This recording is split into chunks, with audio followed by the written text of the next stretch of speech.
Hi everyone. In the previous video, we just introduced the notion of phonological variation and briefly introduced the distinction between so-called token variation and type variation. Now I'd like to review what sort of devices or tools you've found so far in your textbook, ACE 2009, that concern variation.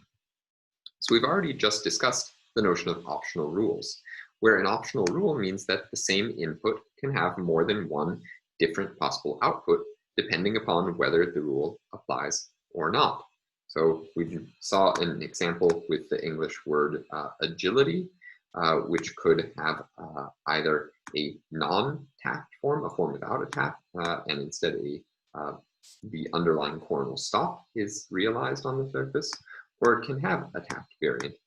You can try now to give a same sort of derivation, like I did here with agility, using the form data. You might wish to pause your video for a minute and write out the derivation yourself. Another type of device which can help to generate variation of some kind include the devices of minor rules and major rules, which we talked about in connection with productivity a couple weeks ago. So let's remember, in cases of minor rules, there are lexically distinct inputs that have identical phonological contexts, which exhibit different outputs, but we are marking in the lexicon, we are marking in the information about specific words, which forms undergo the rule, and we call these positive exceptions. And these sorts of minor rules, if we recall from the discussion a couple weeks ago, these are rules that were not productive. And in contrast with purely optional rules, when we use this device from the textbook, the plus rule X notation with a minor rule, it allows us to predict the surface output, provided that we know that the input is marked as plus rule F. So following page 193 of the textbook on English F voicing, we assume the following rule, which says that an underlying voiceless labiodental fricative becomes voiced, preceding a z, and we have this further morphological context that it is a noun plural. And let's add to this the obstruent voice assimilation rule, a version of which we've also seen previously in this course, through which an underlying non-sonorant segment takes on the voicing value of an obstruent immediately to its left. So in this case, if we assume a word like wolf, which should have marked with a different vowel, wolf has this underlying form, and the lexical item wolf is marked as a word that is allowed to undergo F voicing.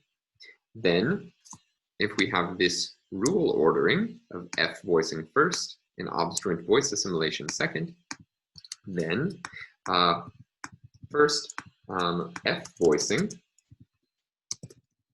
will apply to the underlying sequence wolf plus the plural suffix za to give wolves, but it won't apply to cough, za, since the lexical item cough is not marked as an undergoer of F voicing. Then, at this point, there's no longer a target for obstruent voice assimilation once the underlying F has become a za here. So obstruent voice assimilation cannot apply in this case, but it will apply here to coughs and transform the underlying za into an S. And thus we arrive to the surface representations with of wolves and coughs, respectively. So the important thing here is that the optionality of F voicing was determined here at a lexical rule. The other version of lexical specification involved the so-called major rules that we saw a couple of weeks ago. And here we are looking at cases where there are lexically distinct inputs that again have identical phonological contexts which exhibit different outputs, but we have to state which forms exceptionally do not undergo the rule.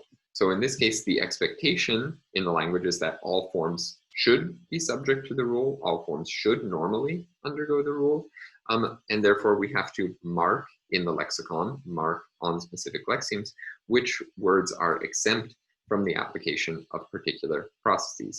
And here the textbook uses the specification minus rule X.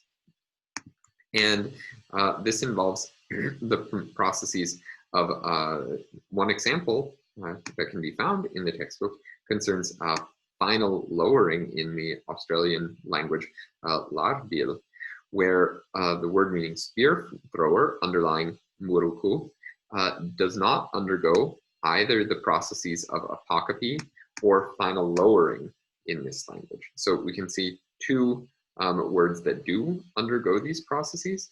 So the word for water, underlying nguku, undergoes final lowering, meaning that this underlying word final u becomes an a, and thus it becomes nguka. And the word for flame, jalulu, undergoes the process of apocopy, whereby this word final u is deleted. So apocopy applies to a final u in a trisyllabic word, a word with 3 syllables, and final lowering transforms any final u to an a. But this word doesn't undergo, underlying muruku, doesn't undergo either of these processes. If it were to undergo apocopy,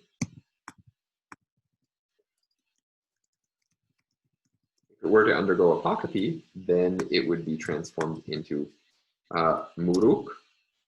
And if it were simply exempt from apocopy, if it were marked only as minus apocopy, then final lowering could apply, and the output would then be muruka instead, with a final a.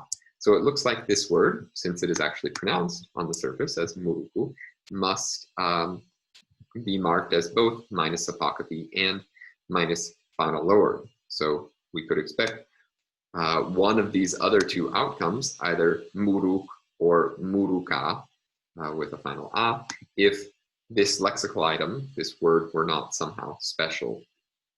So the summary possibilities concerning variation that the textbook provides us with can be summarized as follows. So either there are cases in which the rule itself is exceptional by only applying to its targets sometimes. So we defined North American English tapping as a process like that. Or there are cases in which there are a few forms that are exceptional in being subject to a rule that is not productive, so a rule that doesn't normally apply to new words that enter the language.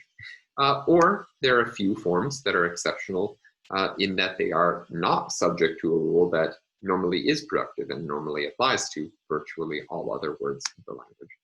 And this is more or less a sort of categorical system.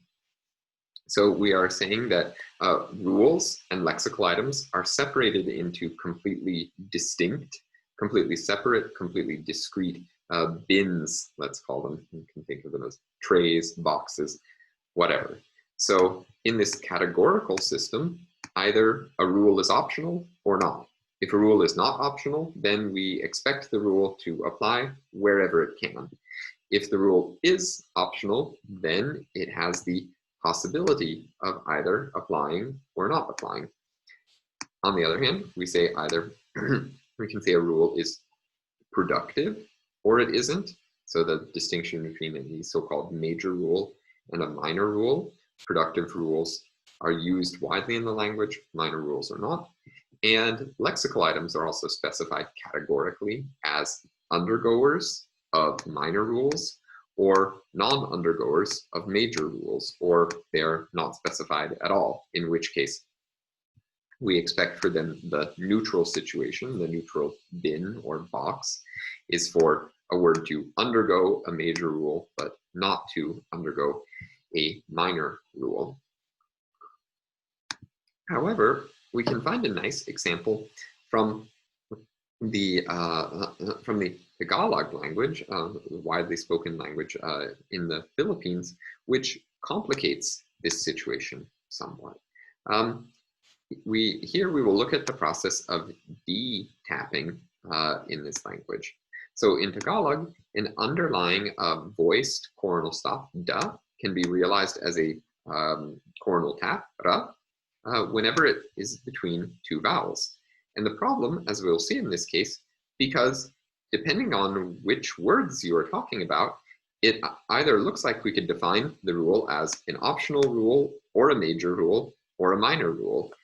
And the exceptional behavior of this process goes across multiple levels. So we'll see instances in the examples below where the same word has different forms and different words exhibit different behaviors. So to start, we can see some set of words that seem to regularly undergo tapping. So here we will work generally with some nouns. There are both nouns and adjectives here, and all of these nouns and adjectives can be prefixed with a prefix ma. And this prefix will provide the environment, the phonological conditions that are necessary for the application of D tapping. So all of these words in their isolation form without the prefix ma have a word initial D that we can assume is underlined.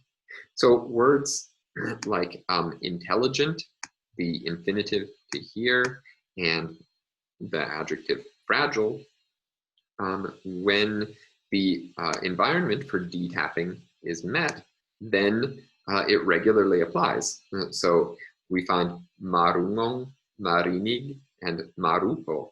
It's not possible to produce madungong, madinig, or madupok with the coronal stop.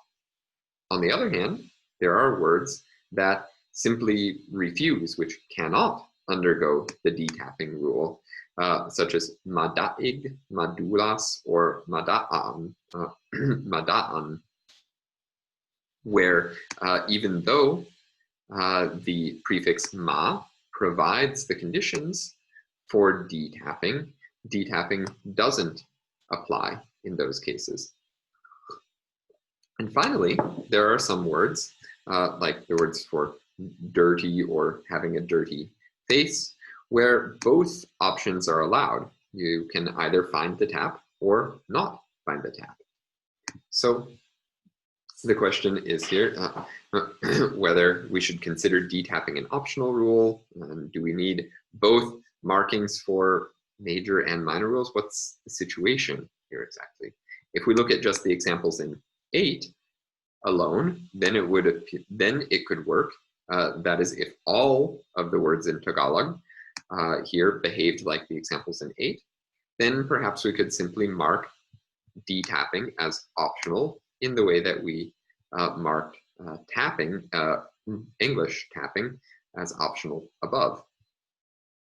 If we only found a few undergoers of tapping, if we only had a few instances of D-tapping applying to a few forms in 6, but otherwise the language usually had the stop da between vowels, then we would probably mark the items in 6, like marunong, marinig, and marupok, as plus D-tapping, and we would call D-tapping a minor rule, a non-productive rule of the language. And on the other hand, if we just found a few words that fail to undergo D-tapping, then we would instead say D-tapping is a productive rule, a major rule of Tagalog, and we would mark lexemes like daig, beaten, dulas, slipperiness, and daan, road, as minus D-tapping. And trying to explain this case seems to stretch the boundaries to push at the limits of what the system in the textbook deals with. What we appear to have all at the same time is rule optionality, and the process looks like it could have positive exceptions, even though the rule isn't clearly unproductive, and negative exceptions, even though the rule might be productive. And having now posed that problem, let's take another break before we move into we transition from looking at a system of purely categorical variation, like the system in the textbook allows, to quantitatively defined variation.